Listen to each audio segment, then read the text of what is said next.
Hello everyone, आज हम English में लेसन 2 के क्वेश्चन आंसर सॉल्व करेंगे। लेसन 2 है शेयरिंग एंड केयरिंग। तो यहाँ पर सबसे पहले दिए गए हैं comprehension questions. Question is answer the following questions. यहाँ पर पहला क्वेश्चन है, what did the mango tree and the banyan tree do all day long. Mango tree आम के पेड़ ने और जो बनियान ट्री बरगद का पेड़ था वो सारे दिन क्या करता था। तो इसका आंसर होगा the mango tree and the banyan tree talked to each other and enjoyed all day long. Mango tree और बनियान ट्री दिन भर एक दूसरे से बातचीत किया करते थे और मस्ती किया करते थे, यानी कि पूरे दिन इंजॉय किया करते थे। अब यहाँ पर अगला क्वेश्चन है, Why did the mango tree want to drive the animals away? जो मैंगो ट्री था वो एनिमल्स को क्यों भगाना चाहता था। तो इसका आंसर इस तरीके से लिखेंगे, the mango tree wanted to drive away the animals because he hated them. Mango tree animals को इसलिए भगाना चाहता था क्योंकि वह उनसे नफरत करता था। ही सेड, उसने कहा था, that the animals road loudly and smelled bad, कि जो एनिमल मैंगो ट्री के नीचे रात में सोते हैं वो बहुत तेज़ बोलते हैं, यानी कि दहाड़ते हैं और उनसे बुरी स्मेल आती है, बदबू आती है। अब यहाँ पर नेक्स्ट क्वेश्चन है, what advice did the banyan tree give to the mango tree. Banyan tree ने मैंगो ट्री को क्या सलाह दी। तो इसका आंसर इस तरीके से लिख देंगे, the banyan tree advised that, banyan tree ने एडवाइस दी the mango tree should not be that rude, कि मैंगो ट्री तुम्हें इतना अधिक अशिष्ट नहीं होना चाहिए, बिकॉज क्योंकि trees and animals must live harmoniously and help each other, क्योंकि पेड़ों को और जानवरों को तालमेल के साथ रहना चाहिए और एक दूसरे की मदद करनी चाहिए।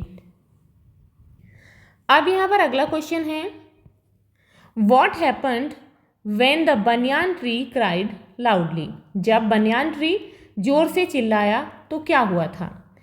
When the banyan tree cried loudly, तो आंसर इस तरीके से लिखेंगे, जब बनियान ट्री बहुत तेज चीखा चिल्लाया, his voice was heard by the wild animals, तो उसकी आवाज़ को जो जंगली जानवर थे उन्होंने सुना, and they rushed towards it, और वो इस आवाज़ की ओर दौड़े। अब यहाँ पर क्वेश्चन है, What lesson do you learn from this story? इस कहानी से आप क्या सीख लेते हो, यानी कि क्या सीखते हो। तो इसका आंसर इस तरीके से लिखेंगे, दिस स्टोरी टीच अस, ये कहानी हमें सिखाती है, that we must not dislike others, हमें दूसरों को नापसंद नहीं करना चाहिए, because we may need anyone in trouble, क्योंकि हमें परेशानी में किसी की भी ज़रूरत हो सकती है। All the species of living beings are interdependent on each other. सभी प्रजातियाँ एक दूसरे पर आश्रित हैं, यानी कि जो भी प्रजातियाँ हैं वो सभी एक दूसरे पर निर्भर हैं। And must live in harmony, इसीलिए सभी को हारमनी तालमेल में रहना चाहिए। अब यहाँ पर क्वेश्चन है, mark tick right for the correct statements, right mark करना है आपको सही स्टेटमेंट के लिए, and cross for the incorrect statement, और जो गलत है उसके लिए cross. First is the banyan tree wanted to drive the animals away, banyan tree जानवरों को भगाना चाहता था, तो ये रॉन्ग है, यानी कि गलत है, तो यहाँ पर क्रॉस लगाएंगे। कौन भगाना चाहता था, mango tree.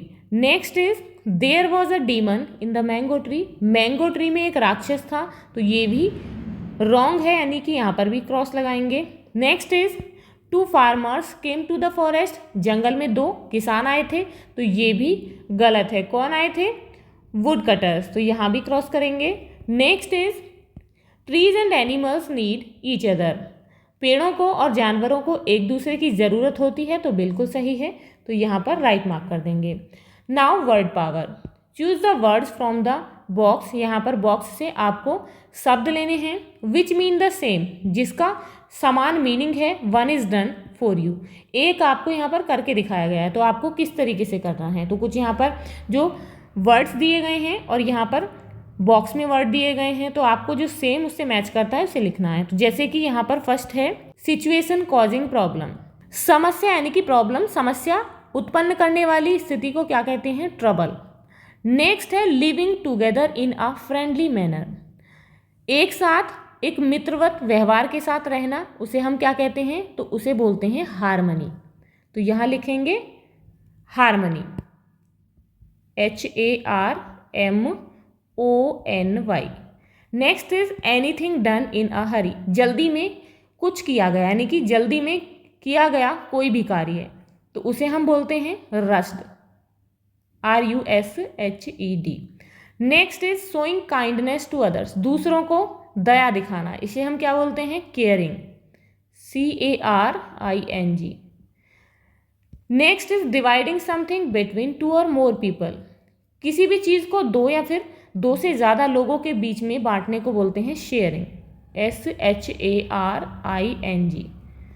Now language practice, frame questions and their answers with the help of the table given below. यहाँ पर ये जो टेबल दी गई है इसकी हेल्प से आप क्वेश्चंस बनाएंगे और उनके आंसर्स बनाएंगे। तो यहाँ पर आप देख सकते हैं वॉज और वर का यूज़ करके बनाना है। तो किस तरीके से बनाएंगे, जैसे कि यहाँ समझ लेंगे पहले, was the duster on the table, तो ये तो क्वेश्चन बन जाएगा और इसका आंसर किस तरीके से देंगे? Yes it was.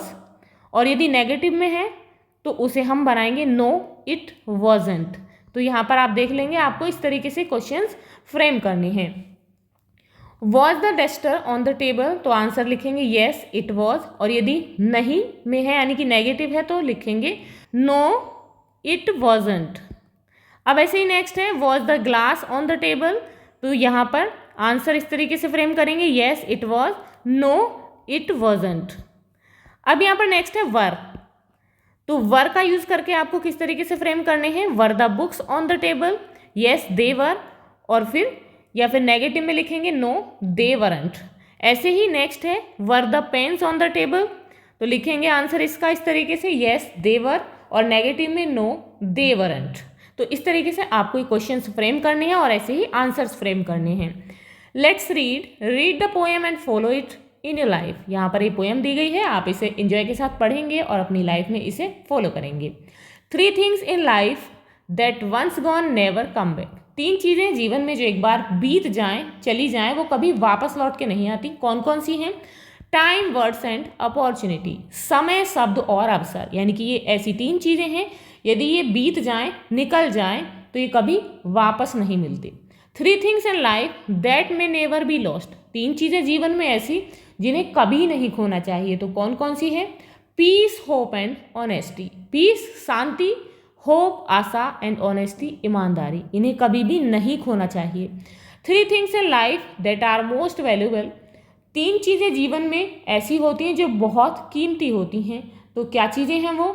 Love, self confidence and friends, प्रेम और आत्मविश्वास और अपने दोस्त, ये बहुत ही कीमती होते हैं, इन्हें कभी नहीं खोना चाहिए। तो आई होप आपको ये पोएम समझ आई होगी और ये थे आपके लेसन 2 के क्वेश्चन आंसर्स। तो आप इन्हें फिर से रिवाइज करेंगे, लर्न करेंगे। मिलते हैं नेक्स्ट वीडियो में नेक्स्ट लेसन के साथ। If you like this video please like and share, and if you are new on this channel please subscribe the channel. Thank you.